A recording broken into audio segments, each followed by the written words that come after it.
But I think that podcasters tend to think of content as the same way they would a blog or a social media post. They think of it as like the story or the words. Whereas we have to recognize that unless we want the same group of 20 people to be the only listeners to our podcast, which I've never heard anyone say. Like, I think everyone wants to grow their listenership, even if they don't have dreams of being like the next Serial, right? Like, I don't ever really want to be the next Serial because I think Serial is just so different and fun. I just want to be like a little podcast, and that's cool. But I still want more and more people to find me. Like, I still want more people to listen. Even if it's just to listen and like become friendly with or whatever. So if you want more people to find your podcast, you have to do something to help them find your podcast. Welcome to another episode of Listeners to Leads, where I'm helping podcasters launch and maintain a lead generating show. I'm your host, Alicia Galati, the CEO and head podcast strategist behind Galati Media, a full-service podcast management company. On this show, you'll hear my guests and I discuss everything it takes to launch a successful podcast and keep it running. If you're ready to get leads, land speaking gigs, and create deeper connections with your audience through your podcast, then this is the show for you. Today on the podcast, we have Erin. You are going to love her. She is so knowledgeable about podcast SEO and repurposing your past content and optimizing it for search engines. So good. During the first part of our episode, we do talk extensively about why she started her podcast, things that she's learned, and we go a little deeper on those aspects as well. So take note of that. But during that second half of the episode, we do talk through a lot of those search engine optimization strategies for your podcast. You're going to love this episode. Without further ado, join me in welcoming Erin to the show. Hello, Erin. I'm so excited to chat with you. We had so much fun in the green room talking, but we should probably get going. So who are you? What do you do? And tell us a bit about your podcast. Well, first of all, thank you so much for having me here today. And yes, we could talk forever. So maybe we should just maybe I've come onto your podcast to completely take over and just talk with you every single week from now on. Everyone, hello. I am Erin Ollila. I am an SEO copywriter and host of the Talk Copy to Me podcast. I really like working with service providers and small businesses to get a grasp on their marketing. I started my business working with insanely big brands, and it was fun and they had great budgets and I loved the work that I did. But at the same time that I was doing that work, I was also growing my own business, right? And I'm a creative. I didn't go to school for business. So while I was struggling figuring out things like bookkeeping, my friends that I was meeting in this business world were struggling with marketing. So it really just kind of became a passion to me to help people who were like-minded and smaller than the Fortune 50 companies I was working with get their marketing kind of figured out, which is why years after I started my business, I finally started my podcast. It's been a lovely journey. I don't think I could love anything more than my podcast.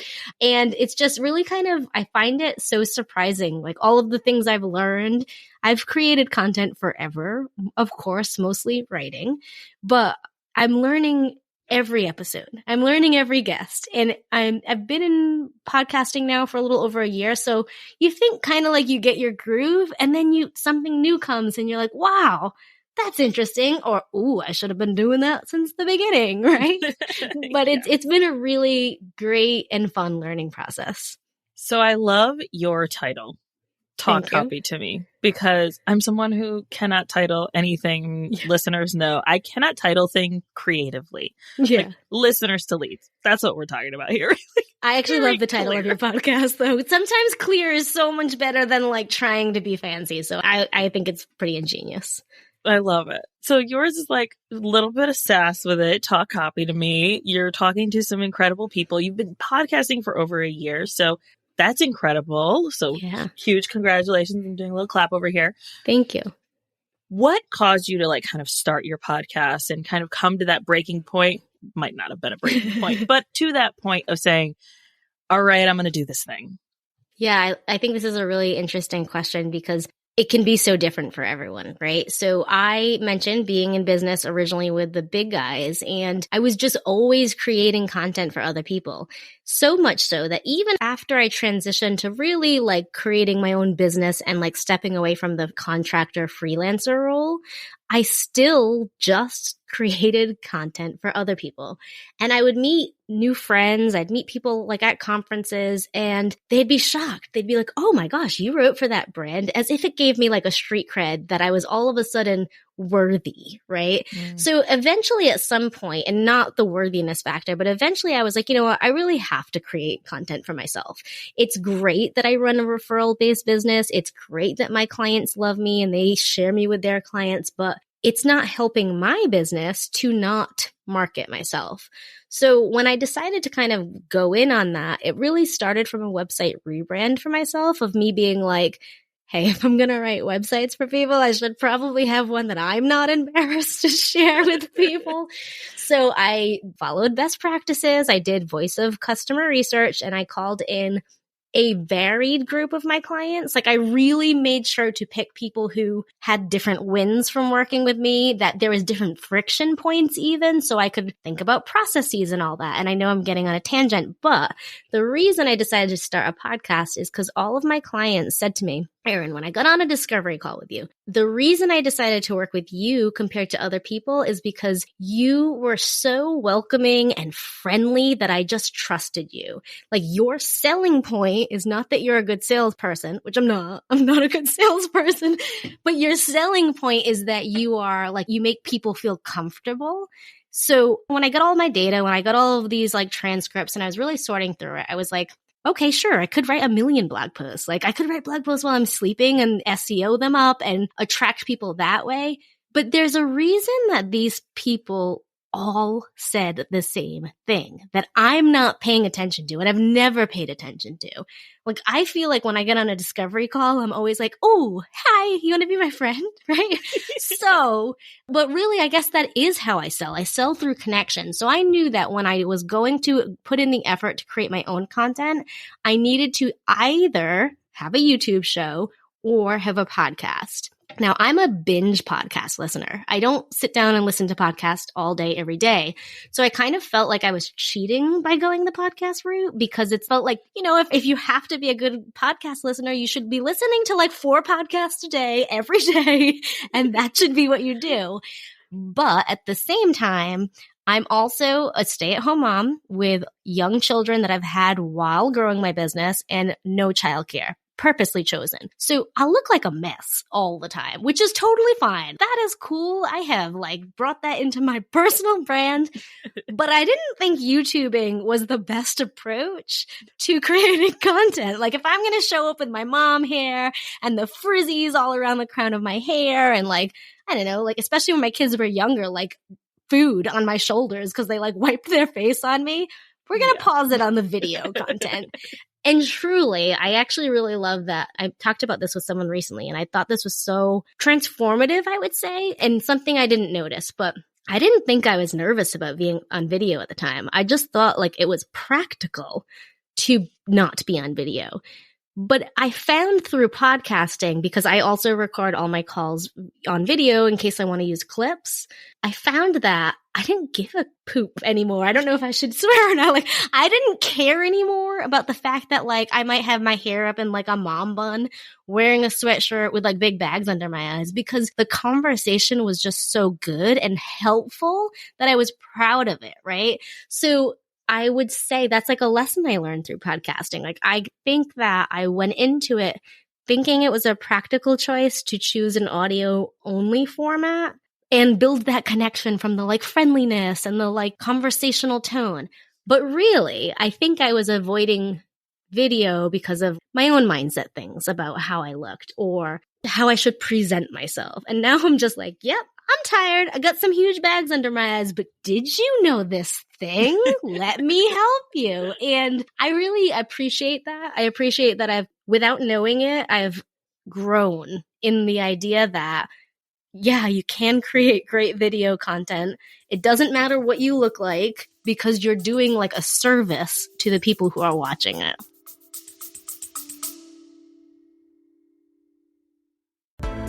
You put your heart and your soul into your show. And I want to help you reach all of those potential listeners out there. That's why I'm excited to announce my upcoming podcast marketing workshop. It's about giving you practical tools to grow your audience. You'll learn the secrets to getting your podcast discovered, attracting your dream listeners, and boosting those download numbers. This workshop will be hosted live with a replay available on April 30th. You can sign up by going to galatimedia.com/workshop. Let's grow our podcasts together.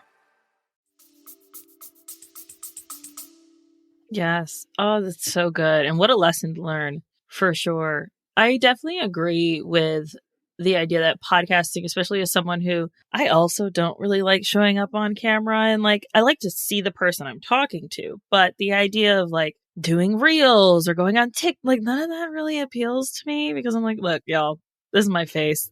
Y'all don't need to see it. It's fine. Just listen to my voice. I have amazing things to tell you. And so I've always loved podcasting for that, and personally had to kind of work through my voice as a selling point, because when I was younger, I used to like sing in the choir and lead worship and all this stuff. I used to go to church a lot, guys. I don't anymore. But Same. used to like be into all that.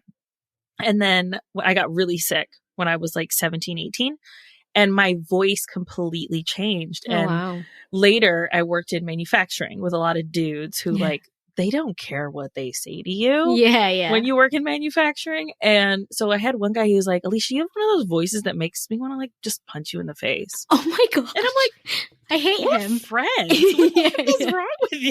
Your voice does not make me want to punch you in the face. I'm going to interrupt you though for one quick second, because I listened to an episode that you did with Emily Aborn and another woman whose name I forgot. I'm super sorry. Lisa Zaratni. Thank you. Yes. And after listening to that, because I'm friendly with Emily, but after listening to that, I went straight to my messages and I was like, you guys have the greatest podcast voice. So give me that guy's name and I'm going to find him on the internet and we're going to have words, because I don't like him and we're not friends. Pretty much my boss was like, you can't say that to people. What's wrong with you, to the guy? And I was just like, whatever, dude. But like, you can internalize the things that people say to you, right? And so when the idea of starting a podcast kind of fell into my mind, I was like, oh, but I was like, screw that guy. Yeah. First of all, he doesn't matter. He's not an ideal listener. So it doesn't matter what he is saying. And about myself, Emily, and Lisa, we are actually starting a podcast, guys, together. Ooh. And it's going to be so fun. It's going to be like coffee chats meets entrepreneurs, girlfriends who are all business owners with different backgrounds and different lifestyles, with like Lisa having teen kids and me having younger kids, Emily having no kids, like running our businesses from different perspectives and the things that we're seeing in the online space. And like, hot takes. It's going to be great. It's going to be so good. I can't wait. This is great. So fun. But y'all don't know about that yet. I will tell you later. So yeah, I love this idea that you were talking about though, about like really being able to learn something and explore something about yourself through podcasting, because I think that there's so much that we can learn about ourselves and about sometimes the things that are holding us back as business owners that we maybe thought were like, oh, it's this reason, when really it's like, oh, wait, no, it was this other reason. My bad. I think this is like the biggest lesson/unlesson I have had the entire time of being in business, of like assuming things about myself and really truly cognitively thinking that these are facts or this is how things are, and then accidentally learning. And I say unlearning because sometimes, like, honestly, sometimes it's like a revolving cycle where I'm like, when will you get this through your thick skull? Like, you can't do everything. You know, before we started, when we had our green room chat, I talked about the idea that I'm a perfectionist, and I didn't ever think I was until, I don't know, 3 or 4 years ago. And I started to look at perfectionism differently. Like previously, I thought perfectionism was when, like, you know, you write, I'm going to talk about writing because that's me, right? Like you'd write a blog post and you'd look at it with a red pen and you'd like thesaurus up the words because you wanted it to be excellent. No, that's not how I operate. That's not my problem. My problem is just being a high achiever and being someone who's always been high functioning because of neurodivergence, right? Like we give like 115%, even though that seems like it doesn't exist. So when we can't, And we can't give 115% all the time. It's very hard to like physically and mentally move past that. So for me, in case that makes no sense, perfectionism has just been like wanting to do my best and knowing that I can do things to a certain standard. But if I don't, or I know that I cannot, I just don't do it and it's holding me back so many times. Like that's one of those things where I'm like, dude, Erin, you have learned this over and over. So I will tell you, I'm very proud in certain ways. And I think even the podcast has really proven this, that I have to, again, Erin, like there's certain things I have to do, right? Like I have to follow through. I have to be consistent. So I can either be consistent by being 2 days behind on my show notes and actually publishing the episodes so people can hear them, or I cannot publish episodes that week and be like, well, maybe next week, right? So like, which is better, right? Yeah. Like we all know like doing as much as we can is the best approach. So I would say that podcasting, especially because it's a newer skill that I've learned, has been a really great reflection on a lot of things about myself as a human, as a person, in a wonderful way. Like some lessons I don't like to learn because some lessons I'm like I mentioned, you know, I have a lot of cyclical things where I'm like, get it together, kid, right? But even those harder things, it's so nice to be able to actually recognize them. And like, I think even just recognizing things sometimes, it gives you the opportunity to improve or give yourself grace. And like, I don't think it's easy to look at that very often in other facets of business. You know, in so many other facets of business, it's like your bookkeeping has to be done on time, or your taxes have to be done on time, right? Or like all of these things are weighing on you in different ways that it's like you just do them. But when you have a creative output, I think it really gives you a chance to learn it, like practice creativity, but really kind of like see yourself in different ways. And I think podcasting has done that for me. That is so good. And I feel like we could talk about that and like have a whole episode on that. One thing I do want to add before we move on to the writing and the SEO and repurposing podcast content, which that's going to be great too, is something that I've learned personally that I think the listeners can take away from what you're saying is we have these trauma responses to things. And especially as perfectionists, because I'm also like raising my hand, totally me. Big Virgo energy over here, is that there's like responses you have and those tend to feel wrong. Yeah. When really it's just your natural reaction. And sometimes that's okay.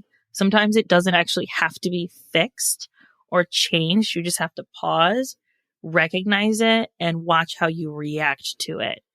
But that initial response isn't wrong. And I think that so often, especially as business owners and like people who want to be perfect and like create perfect things, it's like, that's scary. And this is bringing up all these other things. And it's like, pause. Yeah. That's normal. Yeah. How do we go from here? Like, I just love that. And I think a key point to what you just said that I just want to kind of clarify something I said was I compared producing a podcast episode and not getting show notes out to just skipping the week. But there's also nothing wrong with skipping the week, right? Like there have been times that I've just said to myself, especially in the very early days of podcasting before I got some help, there were days where I was like, or weeks, I should say, where I was like, oh my gosh, I'm never going to get it done. I can't get my client working this done. And then like the amount of stress I put on myself about being a week late. And like, I mean, honestly, friends, in the beginning of my podcast, what did I have? 20 people who listened, like tops. So I'm like, who's noticing that Erin is missed this week? Nobody's noticing. So if you hear me compare and contrast those two options, that's just a step. That's a level, right? Like at this point, I can choose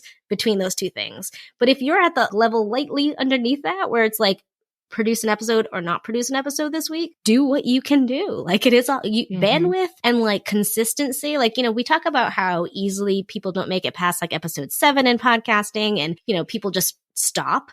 Well, it's because of a lot of the time pressures and bandwidth. Like if you know your bandwidth is XYZ, adjust your podcast, right? There's nothing wrong with going from a weekly show to a monthly show. There's nothing wrong with doing like a serial of episodes and not doing your show as you previously did it. It's just understanding what works best and how you can best serve your audience. Because if you're serving your audience by skipping weeks all the time and like publishing on a Sunday one day, Thursday another time, like inconsistency is troubling. So just be consistent at a like lighter bandwidth than you're doing right now. Yes. I couldn't agree with that more. All right, let's go into SEO. Let's do it. SEO, search engine optimization. Google recently made some changes to the way that they are showing podcasts. Now we're talking March 2023 when we're recording this episode. And you might have noticed this if you're someone who looks up podcasts often like I do. And that is when you search something and then the word podcast, instead of that Google Podcast carousel of episodes or carousel of podcasts that was coming up, now you're going to see the podcast directories. You're going to see the websites that are affiliated with that podcast, the podcast hosting website, if you have one, things like that are going to be showing up more. So I made a prediction last year. At the end, SEO is going to be so important in podcasting in 2023. And so let's talk through very basic level. What do podcasters need to know about SEO for their podcasts? Yeah. So, I mean, we have to look at SEO differently on offsite SEO, which a podcast would be, or a YouTube channel if you're listening and you do video content. But it's the same approach, right? So if we roll back a little bit, I think people understand websites and blogs a little bit easier.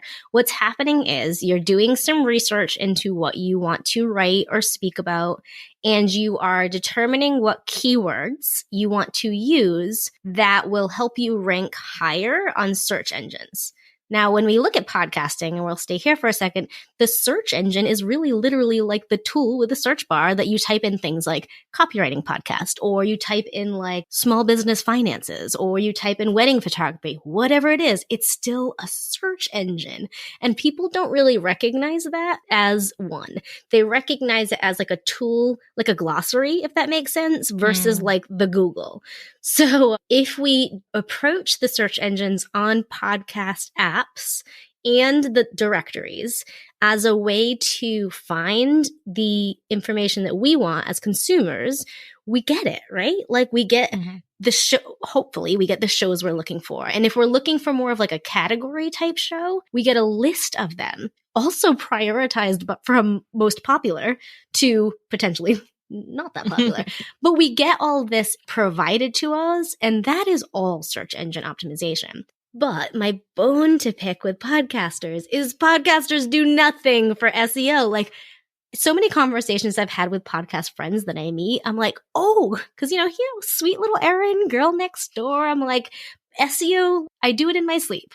So when I write my show notes, I've already done like excessive keyword research. I don't plan my whole show around the particular long tail keyword phrase, but tomorrow I have a show coming out about, actually yesterday, I had an episode that came out that was about selling on Instagram. So I'm in the middle of a social series where we're talking about each platform. Every week there are 3 guests. So I need at least 3 Instagram keywords this week. This particular episode yesterday focused mostly on selling. So even if I totally cheapened out the research that I did, all I need is a phrase that has to do with selling on Instagram, right? And that's how you implement it. Like it technically can be that easy, and I'm not trying to oversimplify things, but I think that podcasters tend to think of content as the same way they would a blog or a social media post. They think of it as like the story or the words. Whereas we have to recognize that unless we want the same group of 20 people to be the only listeners to our podcast, which I've never heard anyone say. Like, I think everyone wants to grow their listenership, even if they don't have dreams of being like the next Serial, right? Like, I don't ever really want to be the next Serial because I think Serial is just so different and fun. I just want to be like a little podcast, and that's cool. But I still want more and more people to find me. Like, I still want more people to listen. Even if it's just to listen and like become friendly with or whatever. So if you want more people to find your podcast, you have to do something to help them find your podcast. And I don't, I'm teasing, I really am. And I don't mean it to like pick on anyone because there are a million things in my business that I also need help with. But I think that podcasters are just so ripe with opportunity. Like, look at all of the content you've already created. All you really do have to do is kind of review and research. And then when you find a keyword phrase that may attract a listener to that episode, you're going to put it in the standard places like you would put in a blog post. You're going to put it in the title. Specifically, when you're writing podcast descriptions for like the players, you're going to put it in the description. And then maybe you can even throw it into like a bio if you're using a bio on the description. You don't have to like stuff it. I'm not telling you to do like 22 times of a keyword phrase in like a 2-paragraph podcast description. But again, it's like I mentioned, that episode that I have about Instagram, I could name them all how to show up on Instagram, or I could name them all, is Instagram the place for your business? But instead of doing that, I just thought to myself, well, what is the more of the main point? Like, where did we really focus the most? And in that particular episode, it was selling. So that's how I knew I could get a phrase with that perspective. Whereas I think today's post that I featured talked more about content, like what content do you share on Instagram? So I looked for a phrase that really focused, I think it was like how to write an Instagram post or whatever. That was my keyword. So not to oversimplify, not to overcomplicate. If you want to take it from the most basic level and you don't want to stress yourself out about SEO, think future. So the next episode you approach to create and to publish, think to yourself, well, what is a common phrase someone would search if they were looking for this episode? If you have the ability and bandwidth, go research it. There are tons of free SEO tools. You can hire people like me to do this work for you, where you say, okay, well, this is the episode. Here, look, there's some volume to what people are actually searching. If I change like the preposition from with to on, and it still makes sense, use that one. And that's it. That's all you do. So every time you make an episode, you just pick a phrase and you make sure you use it in the title and the description. However, if you have a little bit more bandwidth, or you have decided to invest in SEO, which I highly recommend, especially with the economy and the state of marketing at this time, go backward. Like, go into all of the old content you've created, because while some of us, I'm sure, have like an episode here or there that were like, yeah, that wasn't the best, I think for the most part, at least the people I talk to like their podcast, right? So it's like, you've produced quality stuff. If you go backward into the catalog that you have and make SEO improvements, I think this is kind of maybe like the key moment. So like everyone, like I'm like doing a drum roll here, take your notebooks out, get a highlighter at the same time. Potentially, the previous episodes have already been indexed by Google. That's not a definite, right? Potentially, if you're also creating show notes in addition to the descriptions, they have truly been indexed and might be ranking, right? So let's say you go to a post that's already ranking and it's, ranking all the way on like 72, which is technically it's page 8, right? Nobody's going page 8. Nobody's really scrolling there unless they're looking like for something super particular. They're not. But if you're already ranking and you make updates that are not totally changing the piece, what that does is it's kind of like tapping Google on the shoulder. And it's like, oh, hello, friend. Look at me improving this. Like, if we work together by me improving and you moving me up the ranks, we're both satisfying the same person. That's what Google wants. Google's like, oh, you already rank. I trust you for this. I know this is the same type of like category/topic you talk about. Of course, I will give you the extra street cred that you deserve. So future planning podcast episodes, they're not indexed yet, right? They're not, they have to put in the effort to rank. But things that already are indexed or things that are already ranking are a gold mine to small changes. And while it may seem like a multi-step process or a big undertaking, it's not a lot. It's just a lot of small actions, if that makes any sense, right? Like, if, let's say you have show notes on your website.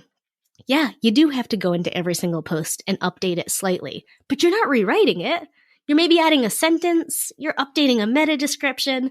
So lots of teeny tiny actions, but not hard ones. So I think for me, that was kind of where I was like, I think I love podcasting a lot because you already have the content. It's already created. It's already good. Guys, like, let's throw a party. This is the best place to be. We all work so hard in business to like attract people, to grow our business, to make more money. You already have the content. Like, run with it. You have my permission. Run with it.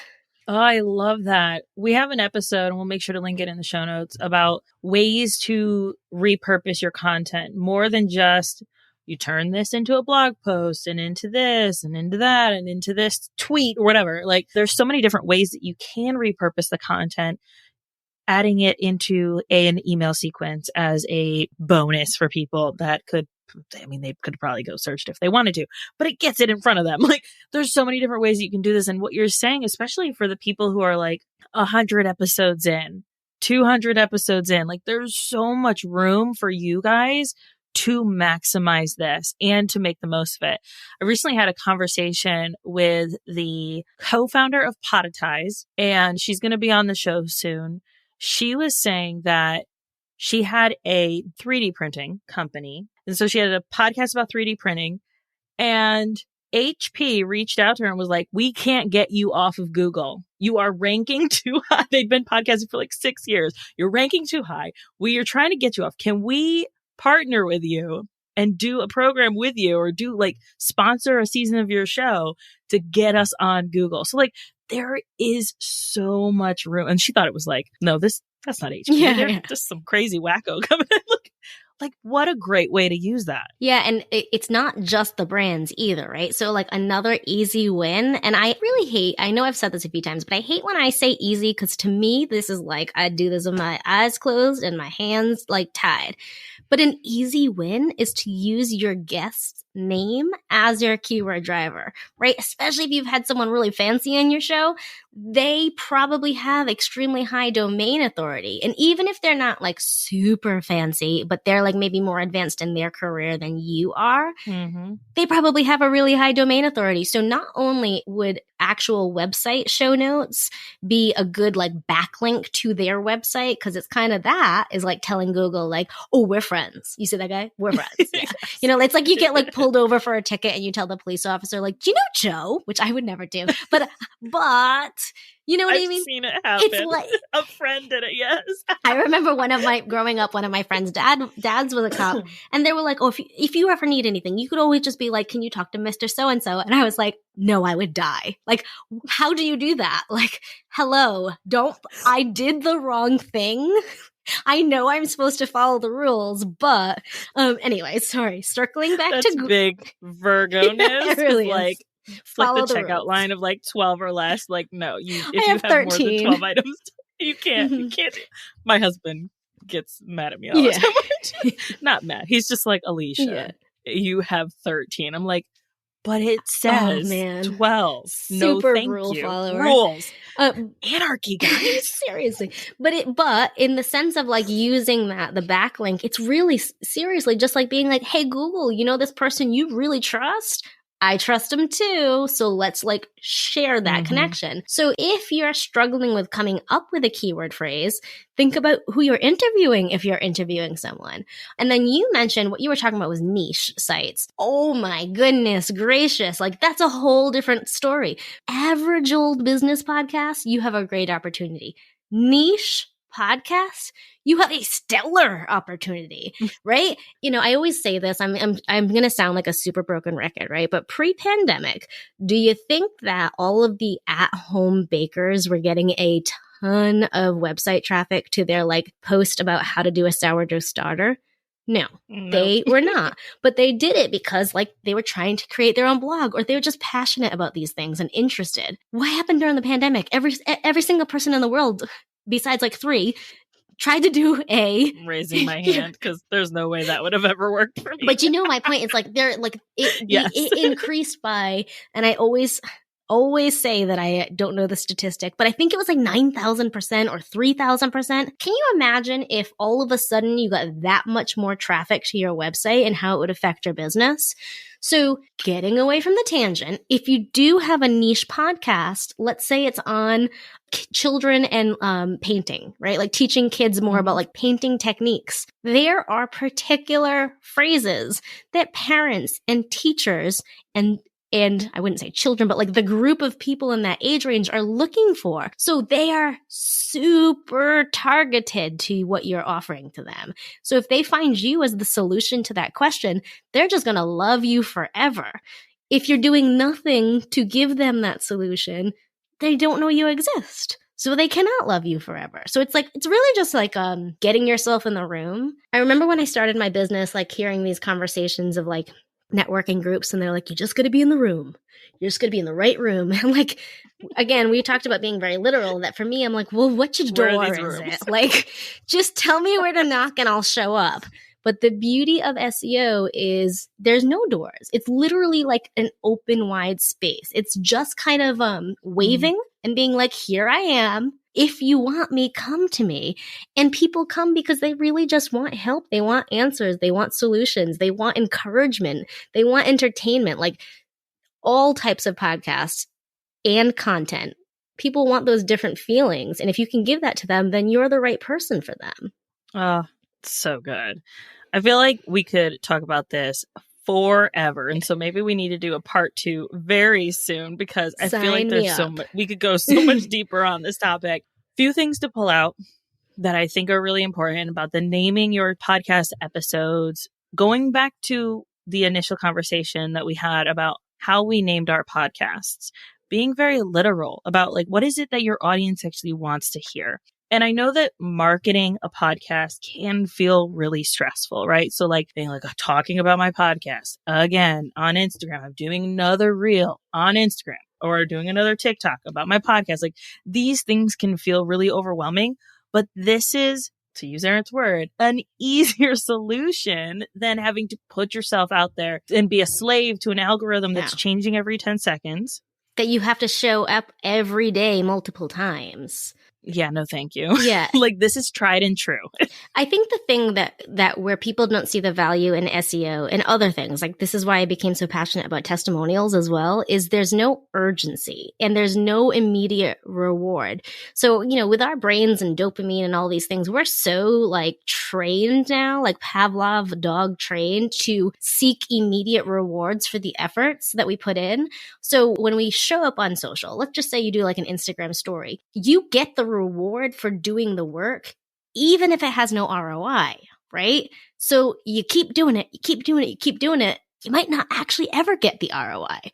Whereas if you do something like put in great client experience to get great testimonials, which takes a long time, or put in effort to like use keywords for ranking, which even though I say this is easy, I do want to put a big disclaimer here that it could take time.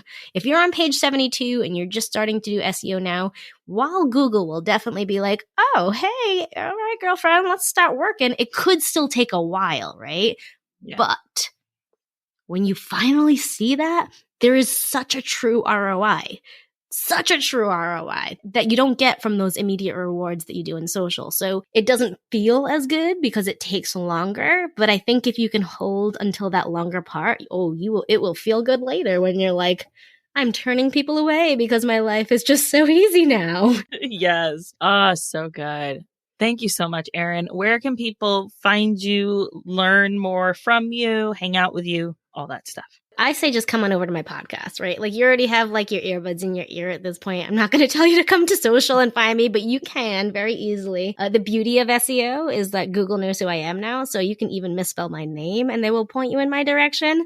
But again, my podcast is called Talk Copy to Me, and we are a weekly show, and I would just love you to come listen, and you'll learn more about things like SEO and copywriting and all things marketing. Oh, so good. Thank you so much for coming on. Thank you for having me.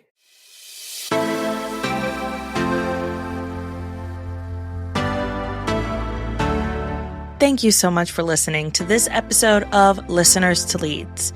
If you found something in this episode valuable, I would really appreciate it if you shared it with a friend who you know would also get value from it. Want to send me a message? My favorite place to hang out is Instagram. You can find me at alicia.galati. Let me know what your favorite takeaway was from the episode.